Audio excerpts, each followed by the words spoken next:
Ya,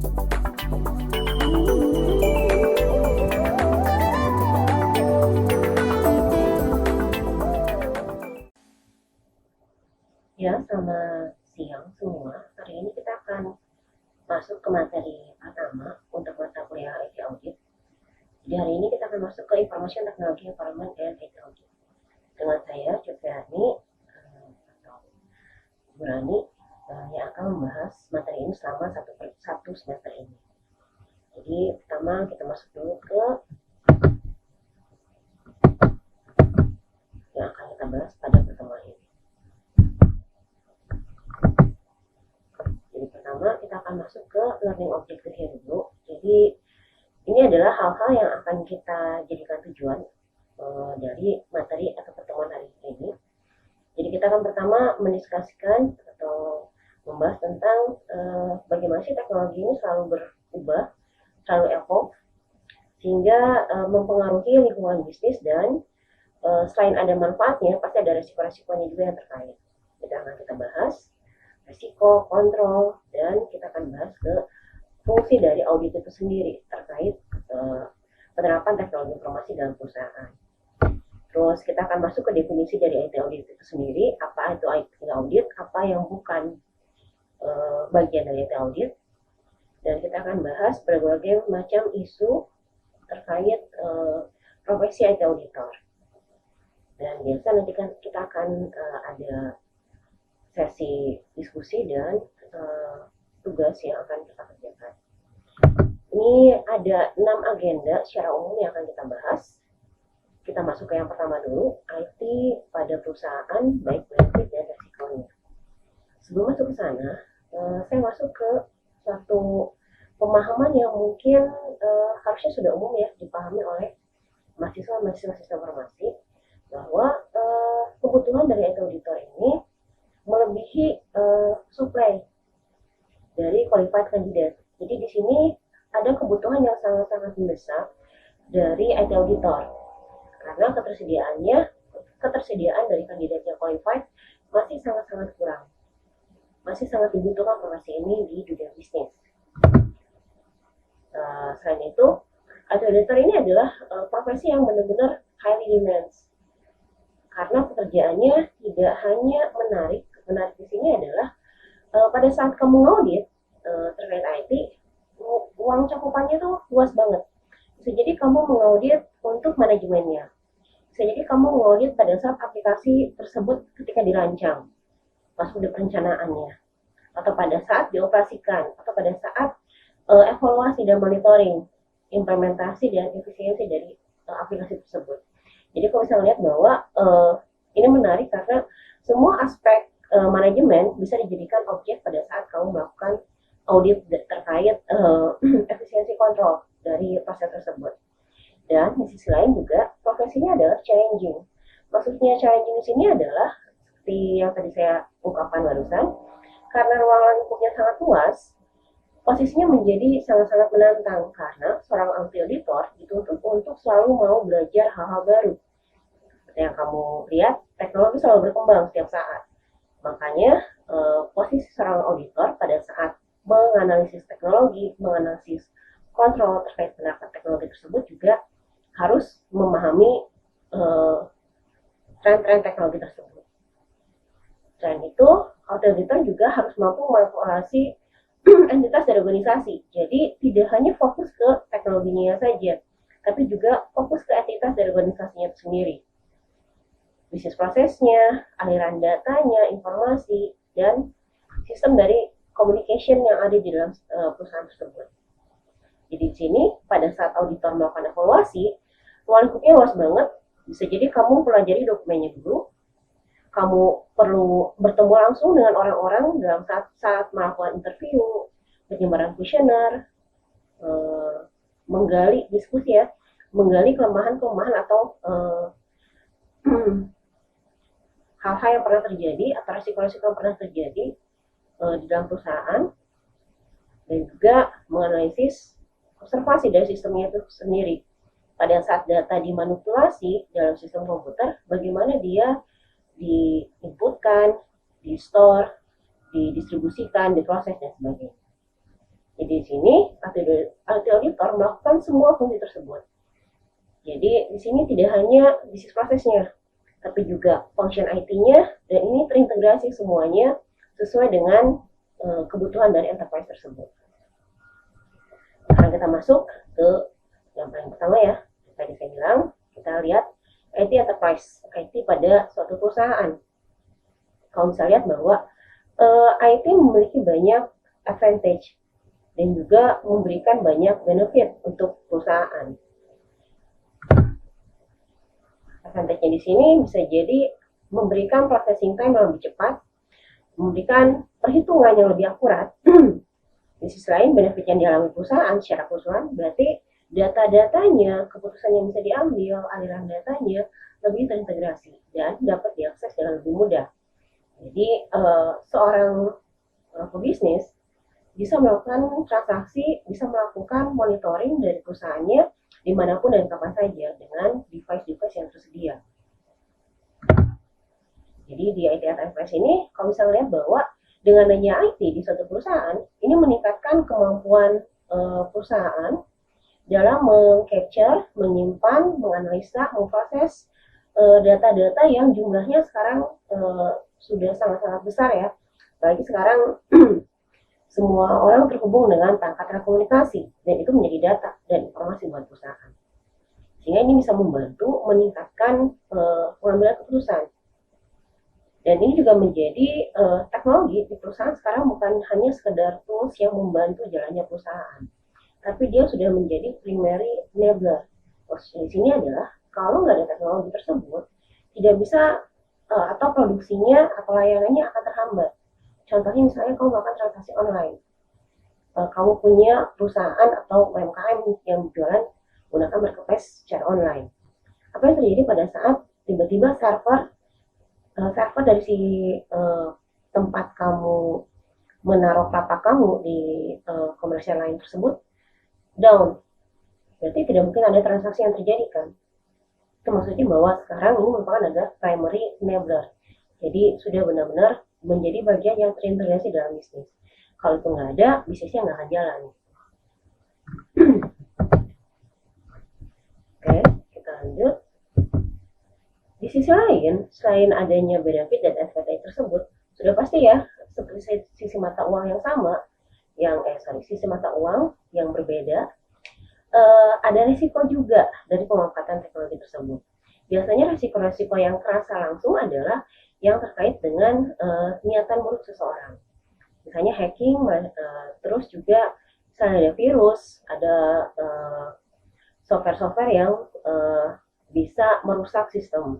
Berarti di sini ada risiko-risiko terkait entah karena keteledoran ataupun karena memang ada orang yang punya niatan buruk untuk merusak sistem. Atau ada risiko-risiko lain yang terjadi gara-gara sistem tersebut belum dikelola secara efisien.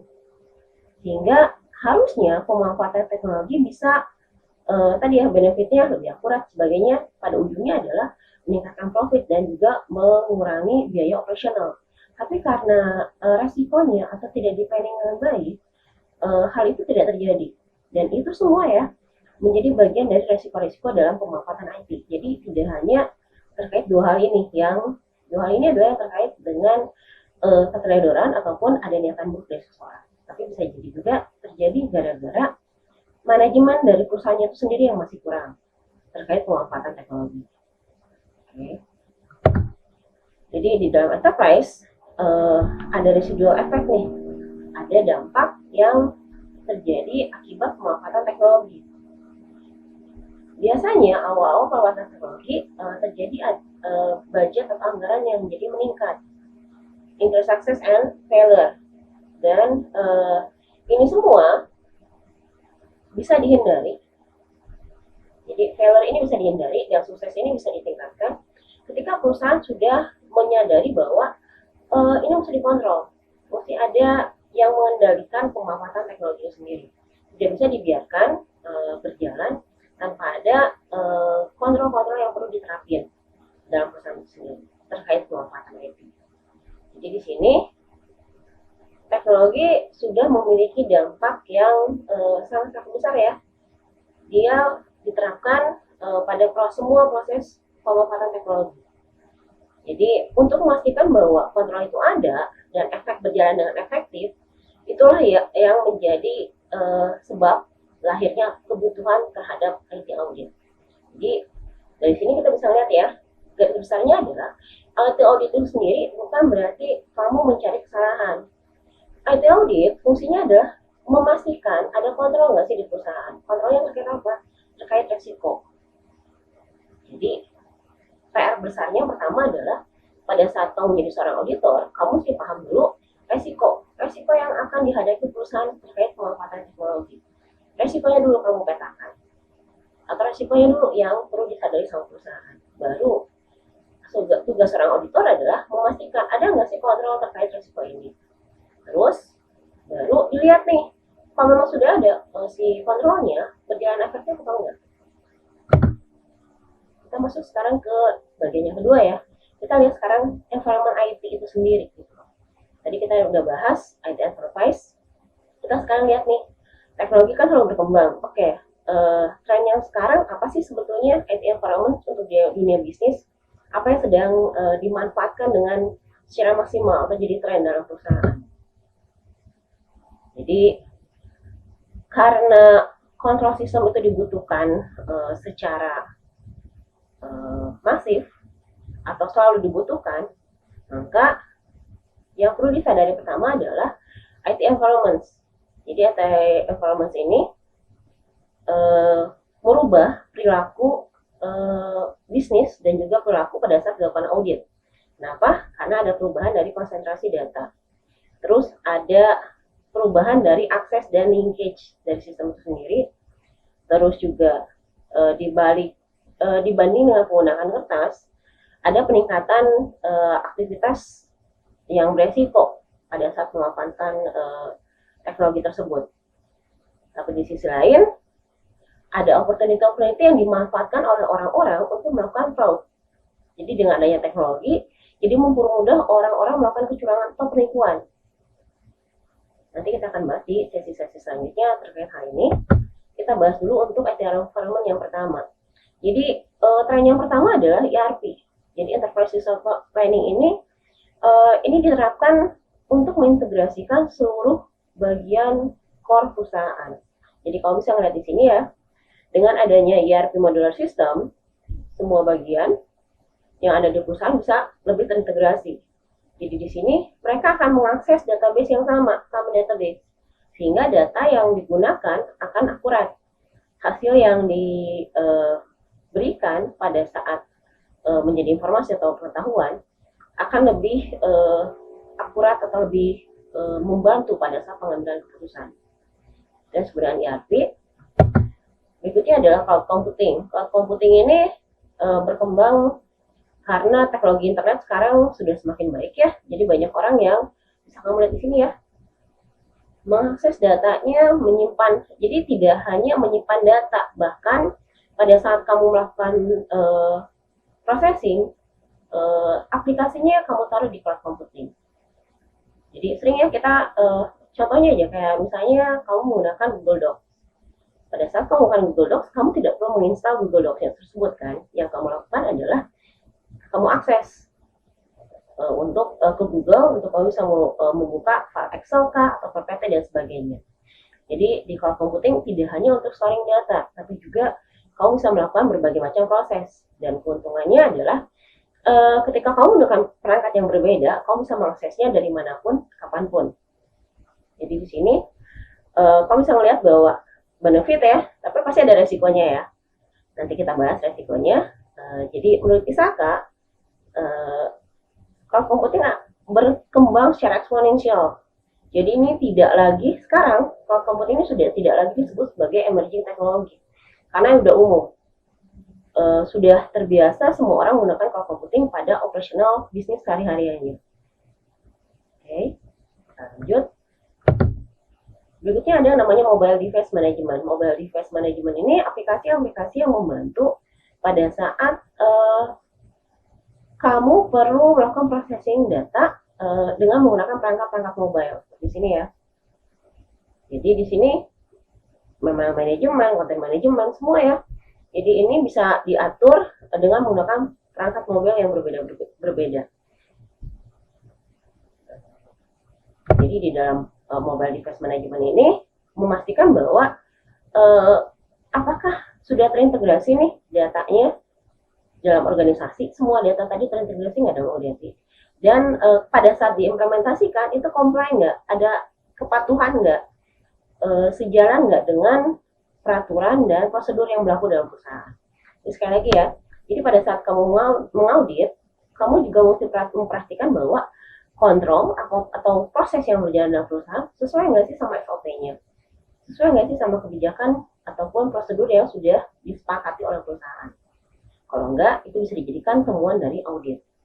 Jadi belum menjadi kesalahan ya, kita baru jadikan itu temuannya dulu.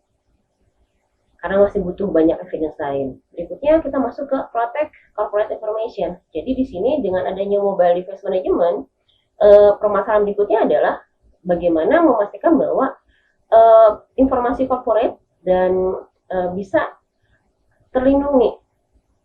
Jadi jangan sampai kemudahan ini bahkan menjadi memperbesar risiko. Jadi bisa kamu bayangin ya, logika umumnya semakin aman satu sistem atau semakin aman satu rumah, berarti semakin banyak kan pengaman yang dipasang.